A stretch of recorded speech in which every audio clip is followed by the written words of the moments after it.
my channel. I myself am back from my hiatus. So I've been working on my master's degree, which has been consuming basically all of my free time, but I just finished that, so yay. Um, so hopefully now I can get back into my video making a little bit more. I have been posting sort of just mini book reviews, just a couple of paragraphs, on Instagram, which is at Renee Rohde. I'll put that down below in the description along with the timestamps for this video. But I'm just excited to get into our topic for today, which, if you've read the thumbnail, you know that that is Dune Messiah. So first off, thank you so much for all of your love on my previous video, Dune, which I'll pop a card up on one of the corners. So I probably wouldn't have even read Dune Messiah, or at least not read it so soon, if you all hadn't have told me to read it and had encouraged me and commented on my video for Dune. So thank you for that. As for the Dune film, which I'm referring to the 2021 film, I really enjoyed that. I felt like it was pretty true to the book, actually, especially more than the previous film had been. I got to see it in IMAX, which was really cool. So it felt real, like I was totally in the world. I think that the only way that they could have made it feel more real in that environment was if somebody had actually thrown sand into my face. Pocket sand. Right after I saw it, I had several thoughts, and so I'll share some of those with you real quick here, but I didn't do a whole video on it. I don't know that it needed a whole video. Like I said, I was very busy at the time. One thing I do remember is that a lot of people were complaining that Zendaya wasn't in it enough. But she plays Chani, and so since that was part one, I think that she was actually in it the appropriate amount. I mean, I'm a fan of Zendaya, but yeah, I thought that was funny because those were obviously just people who saw Zendaya in the trailer and went with that and had not actually read the book or been familiar with the source material. So fans of Zendaya shall be in the second one more. Which, continuing off of that about fans of particular actors going to see the movie as opposed to people who have read the book, I did feel like the movie, although it was mostly accessible to people who hadn't read the book, there were still a few things that I didn't realize until I was talking to my mom afterwards, because she saw it with me, where she asked a lot of, but why this, and what is that, and what's going on here, and why did they do this, and so on, whatever, you know. So for me, since I just knew those things going into it, I didn't think to question it or think, oh, well, they didn't actually say that, until she was asking me, because then that means that they did not convey that to an audience that had not read the book. As far as the general plot, though, I think that they did a pretty good job of staying true to the story. With any movie, they have to cut things for time, so they pretty much cut a big chunk of the first part out, but I understand that it's sort of like the Lord of the Rings situation, where in Fellowship of the Ring, there's actually a lot of time that passes that the movie doesn't show. Everything seems to happen boom, boom, boom, boom, boom. Before Frodo even leaves the Shire, there's supposed to be a big chunk of time there, but that's how movies go, so I was sort of expecting that. Anyway, this is not actually a movie review, as I said. This is a book review on Dune Messiah, which I just finished reading. Right, so before I get into it, I will get into it, don't worry. There will be spoilers. I just want to make that really clear. I feel like the book has been out for a really long time, so I mean, I guess you could have avoided spoilers up to this point, but there will be spoilers. That being said, Frank Herbert seems to move forward through a story with the understanding that the audience is somewhat of an omniscient observer, a third party that is not directly infused into the storyline as it goes. How some stories, even though they're third person, you feel very much like you're in a particular point of view. This is different. So just like with the first one, he does a lot of speaking to things that will happen. And the way that this book starts off, it starts off as if you're like reading about a history interview that's going on, where you essentially learn about Paul's downfall before you even start reading the book. Which, that's similar to the original Dune, because what we see in that one is that we know that the Duke is going to die, we know who kills him, we know that everything's going to come crashing down. So I guess that that's actually somewhat similar to the plot itself, where we explore characters that have this additional sight, these extra senses where they can sort of see the future in a way. So I'm wondering if he does that intentionally to sort of pair with that idea. But yeah, so even though that there will be spoilers in here, there won't be that much that he doesn't tell you from the beginning, honestly. So before I go through the themes and religious monarchies and things like that, I'm going to do a basic overview of the structure of the book, which is pretty standard for my videos. So what we have here is the original Dune, which is a pretty big book, if I do say so myself. And then we have Dune Messiah. So putting these next to each other, there's a bit of a difference there. One thing that has not changed, in my opinion, is that Stilgar is still my favorite. He's the MVP. He's there. He's loyal. He's the best. I love Stilgar. He does not die, that I will tell you. At least not in this book. But yeah, I like Stilgar. So yeah, this book is just over 300 pages. This book is almost 800 pages, and that doesn't even include the appendix.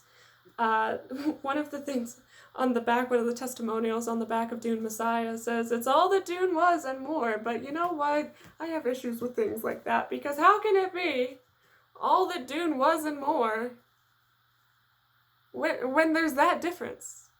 You know? I mean, the story was great, but and more?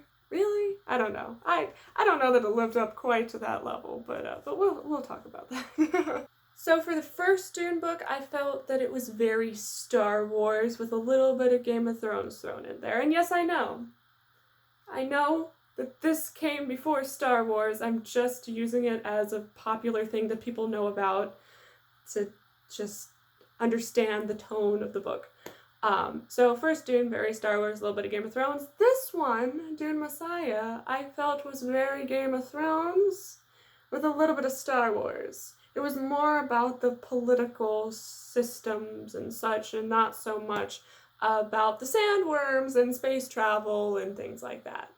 Another thing I noticed is that as far as the story goes, Dune Messiah is much more focused than Dune, which it took me a long time to get through Dune, not just because it was a big book, but because I had a hard time focusing on it, especially for the beginning. And I think that part of that is due to the fact that Dune has so much exposition, which makes sense because Frank Herbert is introducing you to this totally new fantasy world and all of these characters and such. So Dune Messiah was a lot easier to get through for me because I was already familiar with like 90% of the characters that were in the story. So in this book, we didn't have to do all of the exposition and such. We could just go into it and say, we're picking up around this time, and here's some things that have happened, but go. So we didn't have to be reintroduced to people. It was a lot easier to just focus on the standard plot of the story. So we are now going to talk about the writing style of the book, and it's the same author, so it's very similar to the first book. And he still does that thing where you're a third person, in third person, I mean, and but you flip between people's points of view, where you'll actually be exploring the inner thoughts of someone, and then you'll hear about what somebody across the room starts thinking. And so again, that's a personal preference thing for me. I talked about it in my last video, but that sort of is jarring to me when I'm reading, where I go, wait, who are we? What are we doing? What's going on? So that's not necessarily bad. That's just me being used to reading books that are written in a certain way, and it it's not my favorite way of storytelling, going back and forth like that. I prefer things to be like, oh, here's a few paragraphs and we're going to have one of those nice little paragraph divider things, and then the next section we're going to be somebody else. So that situation I enjoy more.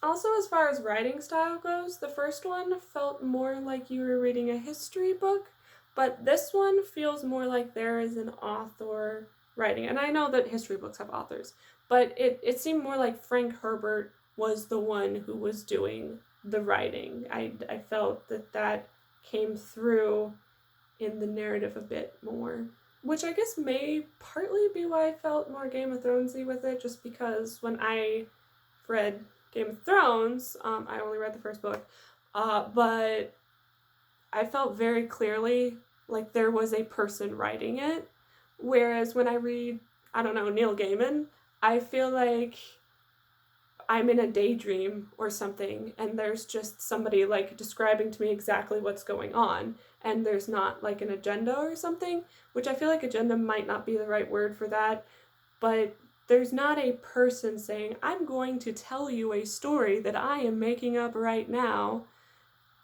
With Neil Gaiman, I'm like, I am transported and you are simply the messenger. With this particular Frank Herbert book, and with Game of Thrones books by George R.R. Martin, I feel like I'm reading writing by this person specifically. So that's just a sort of interesting thing that happens that I have noticed. And I think that part of that has to do with things that pull you out of the story. So when you have authors that are really good at just like sinking you into the book and you're just experiencing what's going on, then you tend to forget that somebody's writing it. But when there's something that you go, ooh, that's weird, then that pulls you out. And so that's... I didn't make it through Game of Thrones, other than the first book, for that reason, because there were a lot of things that I was like, oh no, no, no, no, no, no, no. I feel like I could have read an edited version of that series, but I was like, this. So that aside. So one of the things that I felt pulled me out of the story was the way that Frank Herbert wrote the women of the series in this particular book. So I'm not talking about like, oh, strong female characters and empowerment and stuff like that, which those are good things. But in this case, it was just several sort of weird things that me, as a woman reading it, was like, this was written by a man. What are you doing? And I know that I'm using very gendered language and I'm making generalizations, or it sounds like I'm making generalizations. What I'm trying to convey is that I am talking about this specific book, these specific characters, and how I felt reading it. So despite all of the qualms that I have just listed, which tends to happen in my videos where I'll say, oh, I liked this a lot, and then I'll go on and list all of the things that I didn't like about it, but I did really like this book, and I felt like it was, in general, a very easy read, a good author, but just flowed well, and yeah, I made it through it like a week or two, so. We have made it to the plot section. So, as I've said, it was more condensed, not just in the size of the book, but just in the way that the story was told, than the original Dune. And I have Children of Dune right here, which I have not read yet, and this is sort of falling in between the two, probably closer to the first Dune.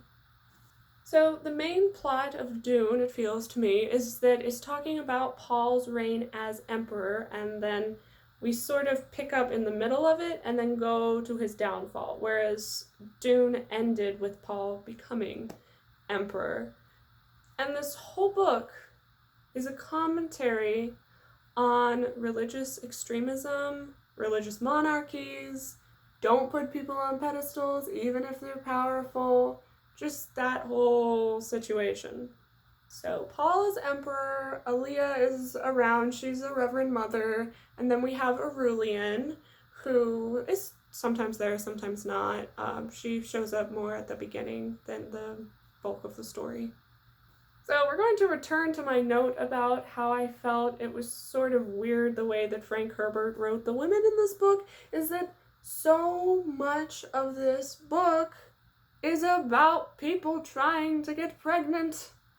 And I know that the next book is called The Children of Dune, so we have to get there somewhere. But Cerulean wants to be pregnant. That's like her entire personality in this book, is that she wants to be pregnant. Chani wants to be pregnant. At one point, Alia even wants to be pregnant. It's a thing. Everybody's trying to be pregnant. It's a little bit ridiculous, honestly. It just gets to be too much.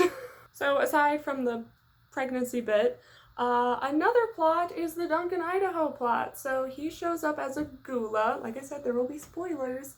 But so gulas, if you don't know, they're sort of like zombies, but they're just like the rebirthed version of a human that has died, and they have like fake eyes and stuff, and they have like the memories of the person, but it's sort of different. They're not really the same person, but our friend Duncan Idaho goes through this whole level of existential crises, multiple crises, and eventually he comes around to the fact that he truly is Duncan Idaho. So that's an interesting thing that happens there, which is fun. And in the foreword of the book, it talked about the fact that people missed Duncan, and so that's a really big reason as to why he came back, because of the fans. So back to our good friend Paul. Paul is unhinged. I mean seriously, because at one point in the book, Paul is compared to Hitler. He's worse than Hitler. That is what is said in the text of the book. They're like, oh, you know that Hitler guy from before? Yeah, this is worse. So that's interesting, especially because we're sort of in the point of view of Paul. So usually you don't get that in books. Which, in general, Paul is very morally ambiguous. He's a little bit sociopathic, where he's just so analytical, and he knows so much that he starts to not care about things the same way. And even Chani, he really, really cares about Chani, but he's seen how things are going to turn out, so he knows what's going to happen to her by the end of the book, and he kind of just goes with it. He tries to avoid it the best that he can, but once it's clear that things are going to happen, he lets them take place. And he feels bad, but they still happen.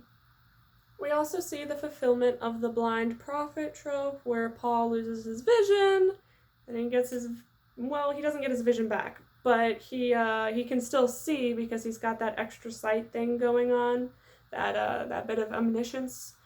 But then he goes blind for real because he gets lost in the sauce, as it were, and wanders out into the desert to die.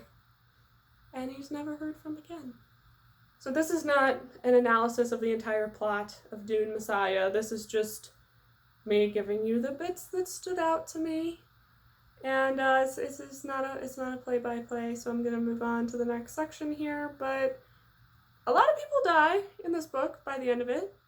A good deal of the main cast, but it's a setup for the next one. On to themes. So this book, in contrast to the first one, felt like political commentary with a story built over the top of it. The first book felt like a story with political commentary and symbolism infused into it, which is normal for books, but this one felt very much like Frank Herbert had something he wanted to say and then put the story on top, which I didn't hate, actually. I think because I sort of agreed with what he was saying when it came to the political commentary bit.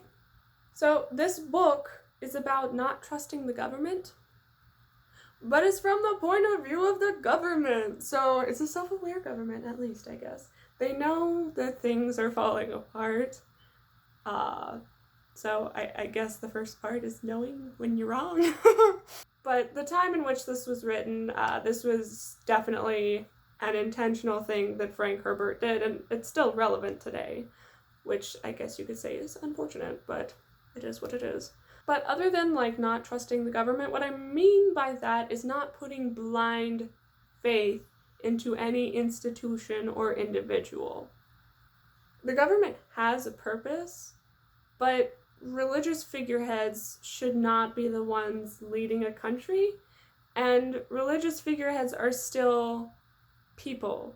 There's a big focus here on not mixing church and state. So they really dive into that. Where that becomes sort of a gray area is that you want your leaders to have morals, but you also don't want your government to be the one dictating to you what morals you should follow. Having the government dictate morality is inherently problematic because morality is so individual, it's so personal depending upon what situation you're in, and it tends to be heavily tied to religion. Anything, or rather anyone, that you're not allowed to question should be cause for concern. Especially if the reason that you're not allowed to question them is because they have some sort of divine right that you don't have that. But they do. So you should listen to them because they know. But how do they know? As Oscar Wilde has said, there is no such thing as morality, for there is no general rule of spiritual health. It is all personal, individual. So I feel between the text itself and the little proverb blurbs that you get at the beginning of the chapters, that was really the main theme of the book. There's a story that connects the first and the third books of the series, but this book was largely about those messages and trying to just convey that to his audience, which is part of the reason I think that this book was a little bit shorter, because he wasn't so much interested in the world building aspects of it. He was trying to get a point across, I guess. Two other Oscar Wilde quotes that I feel like apply to this situation are, first, "You forget that a thing is not necessarily true because a man dies for it," and "Why is it that one runs to one's ruin? Why is it that destruction has such a fascination?" So I think those apply here. It's time for final thoughts. So honestly, I don't know which of the two books I liked better comparing Dune with Dune Messiah, because they are just so different, which is odd in a series to have two books that are like, these are just totally different pieces, not necessarily full continuation, you know? So I think I rated them both 4 out of 5 on Goodreads for slightly different reasons. Which I thought that the story going on in this book was actually really wacky when you break it down, but I enjoyed the messaging that he was putting into the story. And I think that in some ways, sort of like parables, what he's done is he's taken something that is a very extreme example of something in order for us to be able to apply the same logic to our everyday lives. So here's something crazy that we can very clearly see as a problem, but can you then take that and say, oh, this is a little bit less crazy, but it's the same general concept that is happening in their day-to-day world? And one of the ancient Fremen sayings in the book is, "Truth suffers from too much analysis." And I know that that can be interpreted to mean a whole lot of different things, but in this particular case, I feel like it means for the story as a whole that with anything where the details are crazy, you want to look at the whole message, at the whole truth of it, as opposed to getting caught up in the details, because then you sort of lose the point. The details can be cool too, though. So we've made it to the end of this video. I do hope you enjoyed it. I'm looking forward to hearing what you have to say. Please feel free to let me know your thoughts, feelings, whatever in the comments. This is an open conversation. I like it. I really enjoyed on my first video of the original Dune that I like what people have to say, and they brought up really cool points that I hadn't considered, or things that I did think about but didn't put in the video that I wanted to comment on, stuff like that. So that was really cool, and I'm looking forward to that on this one, so hopefully you all comment below, but just please be nice. Which mostly the people on my Dune video were very nice. I've had other videos where people are not so nice, where they feel like I have personally offended them to a great deal because I called out a specific trope, or I said that I took issue with the way something was written, whatever. So I'm not trying to attack anybody here. These are just my personal thoughts and opinions on the book, and I would like to hear yours as well. So in terms of what's next for me with videos, I would really like to do a Loki video that explores Marvel's Loki and looks at his different appearances through the comics, novels, the TV series, the movies, you name it, and just follows like what his character has gone through and the different ways that we see him act, things like that. That's gonna take some time because I still have to read Young Avengers, but I've already done quite a bit of Loki reading over my master's degree time. For some reason, that was a good outlet for me.